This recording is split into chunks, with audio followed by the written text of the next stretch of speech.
L'incontro di oggi è un incontro organizzato appunto da Federmoda, che è uno dei comparti di commercio. Qui a fianco a me ci sono i miei colleghi presidenti di Federmoda Trieste, Udine e Gorizia, nonché il vicepresidente Toron di Commercio Friuli. Perché questa iniziativa è un'iniziativa, è un atto di solidarietà,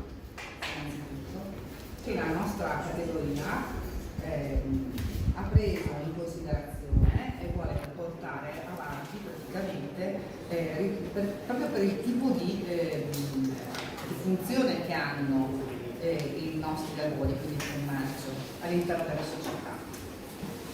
La convenzione